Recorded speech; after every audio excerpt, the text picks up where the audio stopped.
देश में बढ़ती महंगाई और बढ़ती बेरोजगारी को लेकर झाबुआ जिला मुख्यालय पर युवक कांग्रेस के पदाधिकारी और कार्यकर्ताओं ने केंद्र और राज्य सरकार के खिलाफ नारेबाजी की।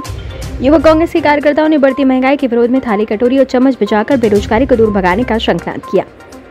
युवक कांग्रेस के पदाधिकारी कार्यकर्ताओं ने बस स्टैंड पर धरना प्रदर्शन कर सरकार के खिलाफ बढ़ती बेरोजगारी, बढ़ती महंगाई के विरोध में धरना प्रदर्शन किया। प्रदर्शन कार्यक्रम में मध्य प्रदेश युवक कांग्रेस महासचिव प्रदेश प्रभारी शिता ने मध्य प्रदेश केंद्र की बीजेपी सरकार को आड़े हाथों लेते हुए कहा कि देश में युवा रोजगार के लिए भटक रहा है।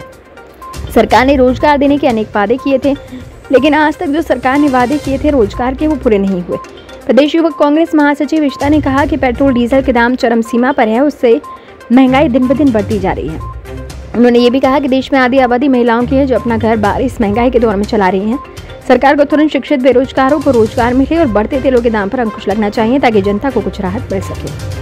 ऐसी नीति नहीं है, शिवराज सिंह चौहान के पास ऐसी कोई नीति नहीं है कि आम जो 18 साल 25 साल का युवा है, जो अभी बालिग हुआ था, उसकी जेब में 500,000 रुपए अगर कुछ कैश होता, जो बार बार राहुल गांधी जी मांग कर रहे थे न्याय योजना के तहत कि इन युवाओं की जेब में, इनकी पॉकेट में कुछ पैसा डालने का काम कीजिए। कम से कम 2,000 2,500 जो भी अगर इनके पास पैसा होता, कम से कम अपने घर में दो जून की रोटी तो ला पाते।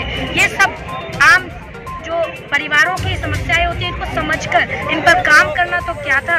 नरेंद्र मोदी जी ने आज देखिए पेट्रोल और डीजल 90 रुपए पार हो गया है, पेट्रोल 100 रुपए छू गया है और सिलेंडरों की कीमत तो 7वें आसमान पे पार कर रही है, रोज बढ़ती। हद है नरेंद्र मोदी जी, आप इस देश में पैदा हुए हो और इनकी समस्या तक नहीं आप समझते। बहनें जो मेरे साथ खड़ी हैं, एक तो घर में सब बेरोजगार हो गए हैं, आजकल सबके रोजगार है नहीं, ऊपर से महिला पीड़ा इतना हो रहा है कि आपकी सत्ता में बैठे लोग भी महिलाओं को नहीं छोड़ रहे और आप ऐसे लोगों को संरक्षण देने का काम कर रहे हैं। देश की आधी आबादी आपको जिताने में 50% महिलाएं भी थी। नरेंद्र मोदी जी, इनकी आवाज को सुनिए, उस पर काम कीजिए। इनके जो दोषी हैं, जो महिलाओं के साथ बदतमीजी करते हैं, बलात्कार करते हैं, उनकी हत्या तक कर देते हैं, चाहे हाथरस हो आपकी सरकार में। आज आप सरकार में हो, केंद्र में भी आपकी सरकार है, यूपी में भी आपकी सरकार है और मध्य प्रदेश में भी आपकी सरकार है। मैं ज्यादा अगर प्रदेशों की बात भी ना करूं तो ये 3 प्रदेश ही आप देख लीजिए किस तरीके से महिलाओं पे रेगुलर कोई एक दिन नहीं जा रहा कि किसी बहन के साथ बलात्कार की घटना सामने ना आ रही, किसी के अपमान की घटना सामने ना आ रही। आखिर कब तक हम बहनें, कब तक ये युवा साथी, कब तक बेरोजगारी से लड़ते रहेंगे? हम बहनें कब तक अपनी इज्जत के लिए लड़ते रहेंगे? आपको शर्म आनी चाहिए। अच्छा, महंगाई की बात करें तो सरकार चाहे जो भी हो, लेकिन खजाना खाली होने का हवाला देकर टैक्स बढ़ाती है और बीजेपी कह रही है कि मध्य प्रदेश में तो कमलनाथ सरकार ने 5% रेट बढ़ाया पेट्रोल डीजल के ऊपर, हवाला ही दिया, खजाना खाली है। भाई साहब, उनकी सरकार पहले कितने समय रही? हमारी सरकार तो 15 महीने रही। आप सत्ता में रहे हो, 15 महीने 5% रेट बढ़ा दिया। हमारी सरकार को आपने दिया क्या था? खाली सरकार, कर्जे में डूबी हुई। शिवराज सिंह चौहान के दौरान कर्जे में डूबी हुई सरकार हमको मिली। हम लोग सेवा करना चाहते थे, हम लोग सेवा कर रहे थे। हम लोगों ने किसानों से, जो सबसे पहली जरूरत थी उस टाइम, तो हमने 26 लाख से ज्यादा किसानों का कर्जा माफ करा। कर्जा अगर हमने कहीं पे बैठा का बढ़ा था तो कितने किसान परिवारों को कर्जों को माफ करने का काम कमलनाथ जी ने किया।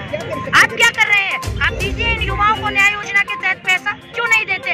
आप इन महिलाओं को घर बैठा के इनकी जेब में कुछ पैसा डालने का काम कीजिए ताकि अपने, एक विधवा बहन होती है ना, उसको अपने 2 बच्चे पालने मुश्किल हो रहे हैं। आखिर आपके पास ऐसी कोई नीति ही नहीं है। इन युवाओं के लिए रोजगार ही नहीं है आपके पास। आप रोजगार कब लाएंगे? जब आपके यहाँ चुनाव होंगे। ये क्या सही है? हम प्रश्न करते हैं, हम इस देश के युवा हैं, हम सरकार से प्रश्न करते हैं आखिर आपने हमारे लिए, आपने देश के युवा के लिए, महिलाओं के लिए क्या सोचा है? अगर कुछ सोचा है तो आने वाले 2 महीने में, 1 महीने में लाइए।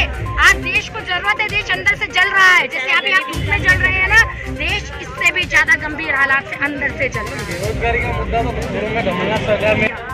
केंद्र में किसकी सरकार है? कमलनाथ जी जब मुख्यमंत्री थे तो केंद्र में किसकी सरकार थी? कमलनाथ जी पे ठीकरा फोड़ के अगर प्रदेश चलता हो तो चला लो, रोज ठीकरा फोड़ो, पर आत्ममंथन कीजिए। केंद्र में सरकार है नरेंद्र मोदी की, और आत्ममंथन कीजिए। शर्म आए तो डूब कर मर जाइए। और अगर थोड़ा भी दिल बचा हो, अगर परिवार नाम के किसी वर्ड को समझते हो तो तुरंत प्रभाव से ऐसी नीतियां लाइए जो जन सरोकारों की बात करती है। इम्पोर्ट ड्यूटी कम होनी चाहिए। डेफिनेटली